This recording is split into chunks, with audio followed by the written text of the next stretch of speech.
Type से पढ़ना चाहते हैं, इसकी पीडीएफ आपको आसानी से मिल जाएगी, ठीक।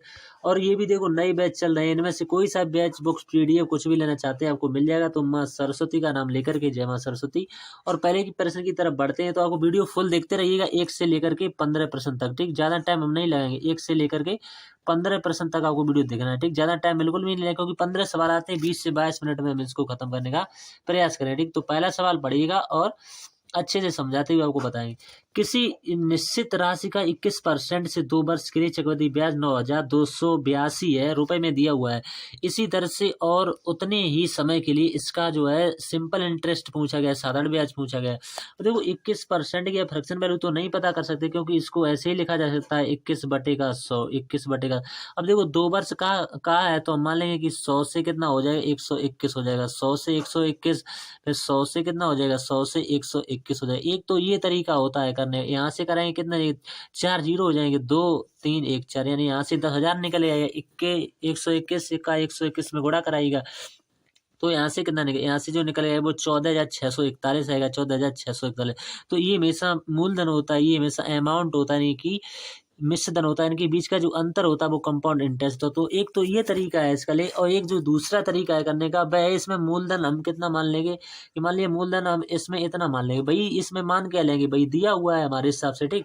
तो इसी मूलधन पर हम चर्चा करेंगे, यानी 10,000 पर हम कितनी चर्चा कर लेंगे, भाई आपको समझना है, ठीक। तो 10,000 पर हम 2 साइकिलें बनाएंगे इसमें, ठीक, क्योंकि चक्रवृद्धि ब्याज में ब्याज पर भी ब्याज लगता है।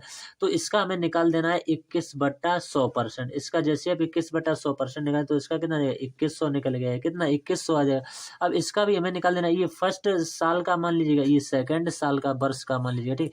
इसका भी निकालिएगा 21/100%, तो यहाँ से इसका भी 2100 आएगा, इसका कितना आ जाएगा 21। अब इन दोनों को जोड़ देंगे तो हमारा जो CI यानी यहाँ SI जो निकल के आएगा, SI जो आएगा वो 4200 आएगा, यानी सिंपल इंटरेस्ट। साधारण ब्याज कितना आएगा 4200 नहीं, लेकिन चक्रवृद्धि ब्याज में होता क्या, ब्याज पर भी ब्याज लगे, तो 2100 का भी हमें निकालना पड़ेगा, 21/100, ठीक है। यहाँ पर ये 100 है, 21/100 इसका निकालेगा, तो यहाँ से जो निकल गया वो 441 निकल गया। तो ये जो हमारा टोटल ये चक्रवृद्धि ब्याज रहने वाला, ठीक, इतना इतना और इतना वाला, ये सभी जोड़ लीजिएगा, तो इतना जो है चक्रवृद्धि ब्याज रहने वाला है। तो इसको जोड़ने पर कितना बैठेगा, 4641 बैठेगा, कितना 4641 बैठेगा, ठीक। अब जो 4641 वैल्यू दे रखी है यही, और सवाल में कितनी दे रखी, इतनी दे रखी, तो ये जो है इसका कितना गुना है, ये जो इसका बिल्कुल कह सकते हैं कि 2 गुना है, बिल्कुल कितना गुना है, 2 गुना है। तो हमसे क्या पूछा, हमसे साधारण ब्याज पूछा, तो साधारण ब्याज हमने कितना निकाला हुआ था 4200, बस इसमें 2 की गुणा कराएगा, तो 42 2 कितना दी 84, बस 8400 इस प्रश्न का बिल्कुल राइट आंसर हो जाएगा, ठीक। नेक्स्ट क्वेश्चन जो अगला, ये बोर्ड मास पर आसानी से बन जाएगा, इसमें ज्यादा कुछ करना है। सीधा देखो ऑफ का मतलब क्या होता है, गुणा करेगा तो 24 3 कितने जाएंगे 72 हो जाएंगे, ठीक, कितनी 72 हो जाएंगे। अब भाग लगा हुआ तो भाग लगाइएगा, ठीक। 8 × का 3 अभी गुणा हम बाद में कर लेंगे, और प्लस का इधर कितना बचेगा, भाग लगाइएगा, 2 बचेगा यहाँ से, ठीक 2। अब यहाँ से कितना बचेगा 4 पंचे 20 हो जाएगा, ठीक, 4 पंचे 20। अब नीचे वाला सॉल्व करिएगा, यहाँ से देखो 12 3 36 हो जाएंगे, 3 बार जाएगा, और इंटू लगा हुआ है, इधर कितनी बार जाएगा 2 बार जाएगा, भाग लगा जाएगा तो 2 बार जाएगा, प्लस लगाइए, यहाँ से कितना है 5, और घटाने पर कोष्टक में से कितना बचेगा 2 बचेगा, बस इसी को सॉल्व कीजिएगा। अब यहाँ से ये भी कट जाएगा, 8 9 72, तो 9 3 कितना जाएगा 27 हो जाएगा, ठीक, 9 3 27, ठीक। अब देखो 27 और प्लस यहाँ से कितना बचा हुआ है 2, और माइनस का 20, एक एक स्टेप आपको समझाते हुए चल रहे हैं। इधर देखो 3 दूनी 6 और 5 दूनी का 10 हो जाएगा, तो 6 और 10 को जोड़ दिएगा, डायरेक्ट हम 16 लिख रहे हैं, ठीक। अब इनको जोड़ लीजिएगा, कितना बचे 29, 29 में से 20 घटाइएगा, 9 बचेगा, 9/16 इस प्रश्न का राइट आंसर हो जाएगा, ठीक। 9/16 शायद ये होगा, देख लीजिएगा, अगर होगा तो सही है, नहीं तो किसी न किसी ऑप्शन में जरूर होगा। 2 संख्याओं को 44 से विभाजित करने पर प्राप्त शेषफल क्रमशः 11 और 38 है। यदि उन संख्याओं की योग को 44 से विभाजित किया जाता है तो प्राप्त शेषफल क्या होगा। देखो इसमें क्या, जो शेषफल इसमें जो क्रम से बच रहे इनको ही हम संख्या मान लेंगे। मान लेंगे एक संख्या हमारी 38 है और एक संख्या हमारी 11, इन्हीं के योग को हमसे विभाजित करने को बोल रहे हैं। तो ये इनका योग करिएगा 9 हो जाएगा, इसका करिएगा 49। अब इसी 49 को हमें किसी 44 से भाग दे देना है। यही हम हर मॉक टेस्ट में बताते रहते हैं जब भी ऐसा सवाल बनता है। तो 44 से कम 44 से बचेगा, कितना बचेगा शेष, 5 बचेगा। इससे आसान तरीका आपको नहीं मिलेगा। जब इसका सॉल्यूशन मॉक टेस्ट में देख लीजिएगा कितना लंबा दिया हुआ, हमारे सबसे आपको बिल्कुल एक ही स्टेप में बता दिया गया है, ठीक। अब नेक्स्ट जो क्वेश्चन है 4 है, सॉरी 5 क्रमागत विषम संख्याओं का औसत 33 दे रखा है। इन 5 संख्याओं में से सबसे छोटी और सबसे बड़ी संख्या का गुणन, देखो औसत जो होता है वो हमेशा बीच वाली संख्या होती है, ऐसी मानी चलिए।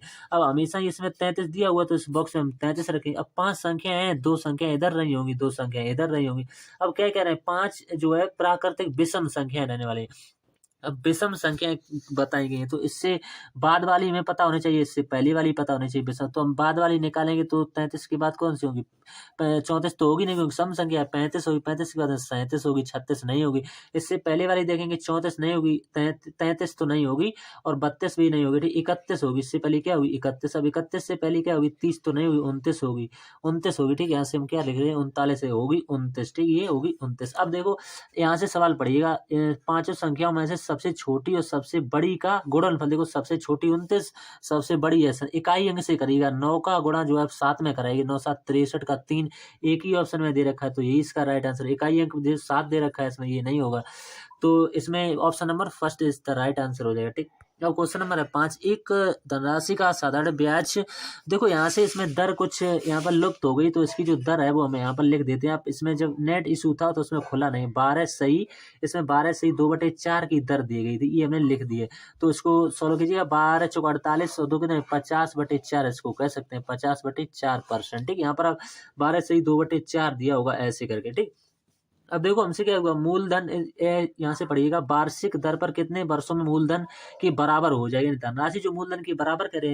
और देखो मूलधन भी हमें इसमें कितना मानना पड़ेगा? पी, यानी साधारण ब्याज भी पी मानना पड़ेगा, मूलधन भी पी मानना पड़ेगा, ठीक। इंटू का साधारण ब्याज बराबर मूलधन गुणे दर इसमें कितनी है? 50/4 है, ठीक, 50/4। समय हमसे पूछा गया है, टी मान लेंगे और बट्टे का 100 तो फॉर्मूला वाला ही रहेगा। अब देखो पी से पी कट जाएगा, 50 दूनी यहाँ से कितना 100 हो जाएगा, तो 4 दूनी 8 वर्ष का समय लगने वाला है। टी का मान कितना आ जाएगा? 8 वर्ष, ठीक।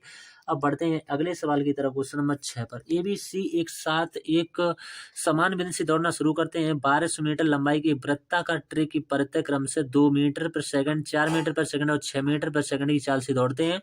ए और बी एक ही दिशा में दौड़ते हैं, जबकि सी अन्य दो के विपरीत दिशा में दौड़ता है। वे सभी एक समय जो है, वे पहली बार कितने समय के बाद मिलेंगे? मिलने का समय हमसे पूछा जा रहा है। अब देखो ए का समय यहाँ से निकालेगा, ए का समय का समय बराबर होता है, दूरी कितनी दे रखी? सभी में 1200 मीटर की देगी। समय बराबर क्या होता है? दूरी बटे 4 होता है। इसमें कितनी दे रखी? चाल 2 की दे रखी, तो यहाँ से कितना निकल के आ जाएगा? यहाँ से जो आ जाएगा वो 600 सेकंड आ गया, ठीक। अब बी का इसी तरह से निकालिए, तो 1200 और बी का यहाँ से कितना दे रखा है? 4 मीटर पर सेकंड, ठीक। तो 4 12, इसका कितना आएगा? 300 आएगा, 300 सेकंड आ गया, ठीक। अब सी का इसी तरह से निकालिए, तो 1200, सी का कितना दे रखा है? देखो पहले ए का इतना था, बी का इतना था, सी का 6 दे रखा है और 6 दूनी का 12, यहाँ से कितना आएगा? 200 सेकंड आ गया, 200। अब सभी सेकंड को जोड़ लीजिएगा, यहाँ से देखो कितना है? 600 आ गया, यहाँ से 300 आ गया, यहाँ से कितना आएगा? 200 सेकंड। अब इन 600 और 300 200 का एलसीएम ले लेना है, जोड़ना नहीं है, ठीक। एलसीएम ले लेना है, एलसीएम इनका 600 ही रहने वाला है, ठीक, 600 सेकंड। अब हम 600 सेकंड कहें, इसको मिनट में चेंज कर लेंगे तो 10 मिनट कह सकते हैं, क्योंकि अगर हम हमसे कोई कहता है कि 10 मिनट में कितनी सेकंडें होती, तो हम 60 से गुणा कर देते तो हमारे सब पास कितना आ जाता है भाई? 600 आ जाता है। तो हमें जब उल्टा इसका करना है तो हम इसमें डिवाइड करें तो यहाँ से कितना आएगा? 10 मिनट निकल के आ जाएगा, ठीक। 10 मिनट वाला ऑप्शन बिल्कुल सही जवाब होगा। अब है 7वां क्वेश्चन है, ₹60 प्रति केजी वाली चीनी को ₹42 प्रति केजी वाली चीनी के किस अनुपात में मिश्रित किया जाए जिससे कि मिश्रित चीनी को ₹56 प्रति केजी के मूल्य में बेचने 12% का लाभ? ये मिश्रण नियम पर बन जाएगा आसानी से। और देखो ये नीचे वाली हम चीजों को पहले सॉल्व करें, क्योंकि 12% का लाभ कह दिया है ना, तो इसी को पहले सॉल्व करना पड़ेगा। और देखो 56 को हम किस पर बेचेंगे? 112% के लाभ पर बेचे तो कितना आ जाएगा? 112 आ जाएगा। 56 दूनी 112, 2 से कट जाएगा कितनी बार? 5 दूनी का 2 पंचे 10 हो जाएगा, 0 नहीं 50 बार कट जाएगा, कितनी बार? 50 बार कट। यहाँ पर ये 100 है, ठीक, 100, तभी तो हम काट देते हैं, यहाँ पर 1 बन गया था, ठीक। पर 100 है, पूरा पूरा 50 बार कटेगा, ठीक। अब देखो एक तरफ तो हमें लिखा जाता है 60 दिया है, एक तरफ हमें 42 दे रखा है और बीच में जो अभी हमने निकाला हुआ है 50 लिखा जाता है। अब बीच में संख्या ऐसी लिखी जाती है, एक तो इससे बड़ी होनी चाहिए, एक इससे छोटी होनी चाहिए, तभी मिश्रण नियम लगता है। आप घटा दीजिएगा, इधर कितना बचेगा? 8 बचेगा, इधर कितना बचेगा? 10 बचेगा। तो इसको 2 से कटाएंगे, यहाँ पर 4 आएगा, यहाँ पर 5 आएगा, तो रेशियो क्या बनेगा? 4:5 का बनेगा। क्या बनेगा? 4:5 वाला बिल्कुल सही जवाब होगा। अब बढ़ते हैं 8वें सवाल पर। एक व्यक्ति की आय और व्यय का अनुपात देखो। देखो इसमें 3 चीजें होती हैं इस तरह के सवाल। एक तो आय होती है इस तरीके के सवालों में, एक आय होता है, एक व्यय होता है। इस व्यय को ही हम क्या कहते हैं? खर्च कह सकते हैं, ठीक। और एक होती है बचत, यानी कि सेविंग कह सकते हैं, ठीक, सेविंग। अब देखो आय का कितना दे रखा है? इसका 8 दे रखा है, इसका 5 दे रखा है। अगर इसकी आय 8 रुपए है, ये खर्च 5 कर देता तो बचाता कितना होगा? 3 बचाता होगा। इनका अंतर करिएगा, 3 अब इसमें कितने की वृद्धि कह रहे हैं, आय में इसमें 25% की वृद्धि कर रहे हैं, ठीक। इस तरीके के सवालों में ऐसे ऐसे सॉल्व कीजिएगा, बहुत ही इंपॉर्टेंट ये सवाल है, बहुत अच्छा ये सवाल है। अगर आप वैसे करेंगे तो बहुत सारा लेंदी हो जाएगा, इससे आसान तरीका आपको ना तो इसके सॉल्यूशन में मिलेगा, ना तो किसी ने शायद बताया होगा, ठीक। अब देखो यहाँ से इसमें करेंगे कितने की 28% की वृद्धि। अब देखो इसमें 25 का 8 में गुणा करेंगे तो 25 कितने हो जाएंगे, 200 हो जाएंगे। अब 28 का 5 में कराइएगा, इधर कितना हो जाएगा, इसमें अरे 140 होएगा। अब देखो 200 में से 140 घटाइएगा, तभी तो हम बता पाएंगे कितने की बचत यहाँ पर वृद्धि हो रही। तो यहाँ से देखो 60 माइनस करेंगे तो 60 बचेगा। अब देखो हमें ई वाली संख्या निकालनी है। अब ई वाली संख्या किस तरह से निकालते हैं, देखो ई वाली संख्या हम किस तरह से निकालते हैं, इस वाली को इसमें से भाग दे देंगे तो 60/3 हम करा देंगे तो हमारा 20 जो है बिल्कुल सही जवाब हो जाएगा। तो कितने परसेंट की वृद्धि हुई, यहाँ पर 20 आएगा, ठीक। तो 20 वाला बिल्कुल सही जवाब होगा, ठीक। इस तरह से आप कर लेंगे तो बहुत आसान हो जाएगा। वैसे परसेंट में निकालें तो बहुत डिफिकल्ट हो जाएगा। नेक्स्ट है क्वेश्चन नंबर 9। 1 से 200 के मध्य आने वाली सभी प्राकृतिक संख्याएं जो 5 का गुणज है उनका योग क्या होगा। 5 का गुणज बता रहे, देखो 1 से लेकर के और 200 के बीच मध्य बता रहे हैं, इनके बीच में, ठीक। तो हमें कहाँ से शुरुआत करनी है, देखो 5 आएगा, इसके बाद में 10 आएगा, इसके बाद में 15 आएगा, इसके बाद में कितना आएगा 20 आएगा। इसी तरह से डॉट डॉट करते हुए 195 तक हमें जाना है। कहाँ तक जाना है, 195 तक जाना है। तो यहाँ से ए बराबर कितना रहा होगा, पहला पद हमें पता है कि 5 है। एल बराबर कितना है, अंतिम पद इसमें 195 दिया हुआ है अंतिम, और एन है पदों की संख्या, इसमें 1 2 ऐसी करके एन बराबर जोड़ते हुए चले जाएंगे तो 39 कुछ ना कुछ पद रहेंगे। इसमें कितने रहेंगे, 39। तो सभी का मान दिया हुआ है और बस योग वाला फॉर्मूला लगा दी। तो योग वाला फॉर्मूला होता है n/2 कोष्टक में a प्लस का l सभी में वैल्यू रखिएगा, आपका आंसर आपके सामने। तो 39 दिया हुआ, 39/2 कोष्टक, यहाँ से ए का मान कितना है 5 है, प्लस एल का मान यहाँ से कितना दिया 195 दिया हुआ, ठीक। 195। अब देखो ये जुड़ जाएगा, 195 और 5 जुड़ जाएगा, कितना आएगा 200 आएगा, 200। अब दो से ये कट जाएगा कितनी बार, 100 बार कट जाएगा। अब 39 का 100 में गुणा करें तो 3900 ही इसका बिल्कुल सही जवाब हो जाएगा, ठीक। नेक्स्ट प्रश्न पर बढ़ते हैं 10 पर। एक वस्तु के अंकित मूल्य पर क्रमशः 10%, 5% और 4% की 3 क्रमागत छूट प्रदान करने के बाद इसे 98,496 बेच दिया जाता है। इस वस्तु का अंकित मूल्य यानी एमआरपी या सूची मूल्य कहें, यही जो है एक ही बात होती है, ठीक। अब देखो यहाँ से हमें क्या करना है, हमें नहीं पता है कि अंकित मूल्य क्या है, हमारे अंकित मूल्य ए रहा होगा हमारा ए। अब इस पर कह रहे हैं 10% की छूट, तो कितना रहा होगा 90/100 में बेचा होगा, ठीक। 90/100 फिर इंटू ले 5% की छूट यानी कि 95/100 में बेचा होगा, कितना 95/100 इंटू लगाएगा, ठीक। फिर 4% की छूट यानी कि 96/100 में बेचा हुआ, 96/100 और बराबर में जो कह रहे हैं कि 98,496 में बेचा है, ये बराबर में लिख दिया जाता है बस। अब इसको कटाइएगा, अगर आप नहीं कटाना चाहते हैं, छोटे छोटे में कटाना चाहते हैं तो छोटे छोटे में कटा दीजिए। देखो 5 से कटाइएगा, 5 दूनी का 10 हो जाएगा, 1 0। 5 से कटाइएगा इसको तो 5 एकम 5 हो जाएंगे, 4 बचे तो 5 कितना हो जाएगा 40 हो जाएगा, ठीक। 5 40। अब इसको कटाइएगा 2 से, यहाँ पर आएगा 9 आ जाएगा, यहाँ पर कितना आएगा 10 आएगा, ठीक। अब इसको भी कटा लीजिएगा, 5 से कटाइए, 5 एकम 5 और 5 ने 45 हो जाएंगे, 5 दूनी का 10 हो जाएंगे, ठीक। इसी तरह से कटा लेते हैं, ठीक। अब इसको कटाइए, ये कटेगा 2 से कितनी बार 48 बार, ये कटेगा कितनी बार 50 बार कटेगा, और इसको काटिए ये 24 बार कट जाएगा, ये कितनी बार कट जाएगा, ये 25 बार कट जाएगा, ये 25 बार। अब देखो यहाँ पर 9 बचा हुआ है, 19 बचा हुआ है, 24 बचा हुआ है, तो इन्हीं का हमें अब देखो नेक्स्ट पेज पर आपको बता देते हैं, ठीक। अब देखो इधर हम लिख लेते हैं, यहाँ से देखो 98 और यहाँ से 98,496 दिया हुआ, ठीक। इंटू का, अब देखो यहाँ से हम लिखेंगे 10 इंटू का 20 और इंटू का 25। अब आप कहेंगे ये 10 20 25 कहाँ से लिखा है, अब देखो यहाँ से लिखा है, देखो 10 नीचे वाला और 20 और 25 ये इनका गुणा है, ये आपस में गुणा में है और इसका इसी के साथ में गुणा होगा, जो इसके नीचे कुछ नहीं तो कैंची का मल्टीप्लाई इसी के साथ तो होगा, ऊपर वाली तो संख्या भाग में जाएंगी, ये 9 और 19 और 24 ये भाग में जाएंगे, ठीक। इसको हम भाग में लिखेंगे, इसको हम किस में लिखेंगे, इसको हम लिखेंगे यानी कि 24 इंटू का 19 और इंटू का 9, इन सभी को हम भाग में लिखेंगे, ठीक। अब देखो 24 से इसको घटाएगा तो 24 से कटाएगा कितना 4104 बार कटेगा, ठीक। 4104 बार यहाँ से कटेगा, ठीक। अब 9 से इसको कटा लीजिएगा तो 9 से घटाने पर कितना बचेगा 456 आएगा, 9 से घटाने पर कितना आएगा 456 आएगा। अब देखो ऊपर कितना बचा हुआ है, इन सभी को गुणा कर लीजिएगा, ठीक। तो यहाँ से देखो गुणा करने पर जो बैठेगा वो कितना बैठेगा, देखो यहाँ से 456 और इंटू का 25 दूनी का 50 आएगा, 25 दूनी का 50, 1 2 3 4 जीरो होंगे और बटे क्या होगा, केवल 19 बचा हुआ। अब 19 से ये पूरा पूरा कट जाता है कितनी बार, 24 बार कट जाता है। तो 24 का 24 पंचे यहाँ से कितने 120 होते हैं। 120 में हमें कितने जीरो लगा देने हैं, 3 जीरो लगा देने, 1 2 3, यानी 1,20,000 वाला ऑप्शन बिल्कुल सही जो है। तो थोड़ी सी कैलकुलेशन थी इसमें, आप मैनेज कर लीजिएगा, दोबारा से समझ लीजिएगा। तो हमने एक एक स्टेप समझा दिया है, ठीक। अब बढ़ते हैं 11वें प्रश्न की तरफ। यदि 8:20 का जो तृतीय अनुपात P है। अब तृतीय अनुपात का फॉर्मूला क्या होता है, इसका जो होता है B² अपॉन का A होता है, इसी के बराबर में P का मान दिया है। अब B² यानी कि 20 इंटू का 20 2 बार करना पड़ेगा। A कितना है 8 है। अब इस कटाना चाहे तो यहीं से कटा सकते हैं, ये 4 बार कट जाएगा, ये 10 बार कट जाएगा, ठीक। और कटाना चाहे तो कटा सकते हैं, ये 2 बार कट जाएगा, ये 5 बार कट जाएगा, और 2 से ये 10 बार कट जाएगा। तो 10 इंटू 5 कराएंगे तो P का मान कितना आएगा, 10×5 = 50 आ गया P का मान, ठीक। ये P का मान रहने वाला है, ठीक। और हमें इसी तरह से निकालना है Q का मान। तो Q का मान कैसे निकालेंगे, इसमें चतुर्थानुपात में दिया हुआ है। तो चतुर्थानुपात क्या होता है, B इंटू का C अपॉन A होता है, यही Q का मान के बराबर में होगा, ठीक।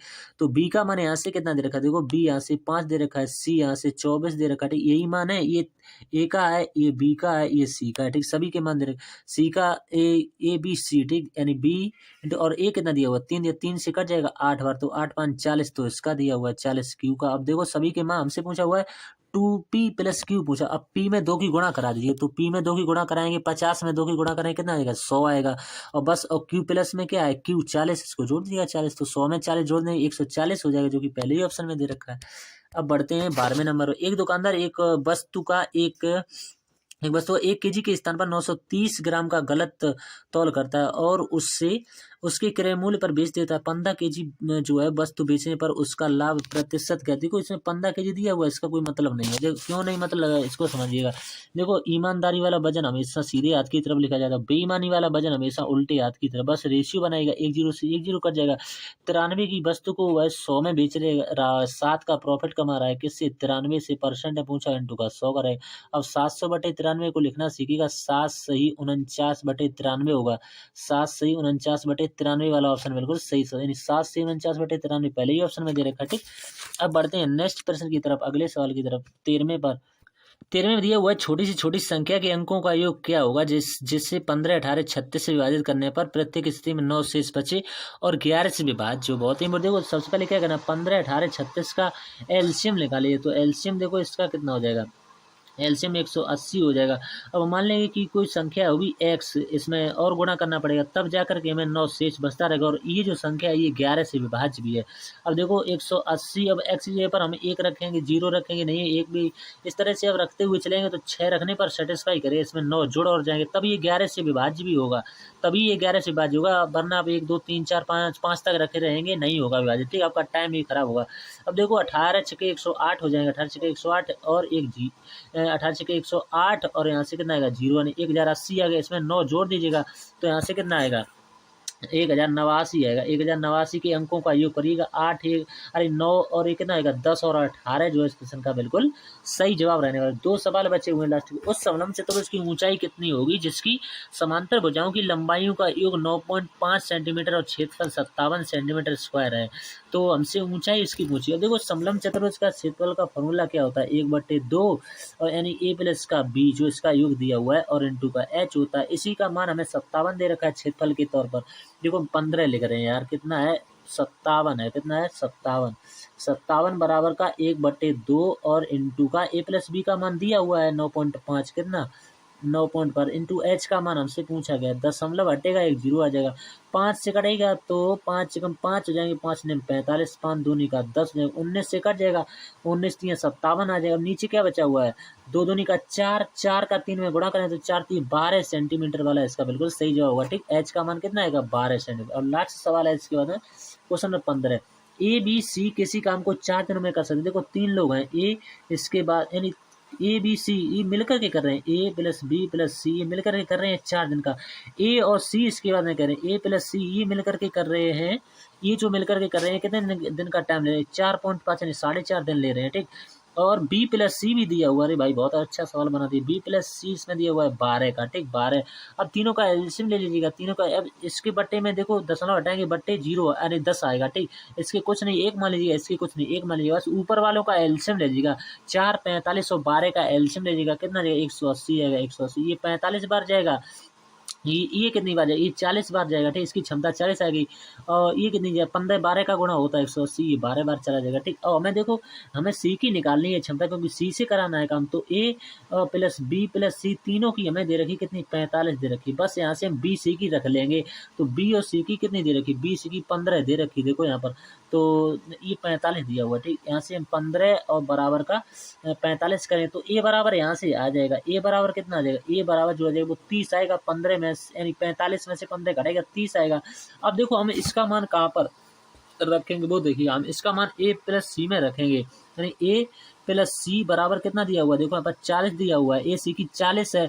अब देखो हमने ए की निकाल ली है, कितनी है, 30 है। तो 30 प्लस का सी बराबर का 40 हो जाएगा, बराबर का 40। तो सी बराबर ऐसे 75 होगा, तो सी बराबर 10 आएगा। सी बराबर कितना आएगा, 10 आएगा। 40 में से 30 को घटा देगा, ठीक। तो हमें 180 में 10 से डिवाइड कर देना, बस आपका राइट आंसर 180 बटे का 10, 0 कर जाएगा। 18 दिन का समय लेने वाला, ठीक।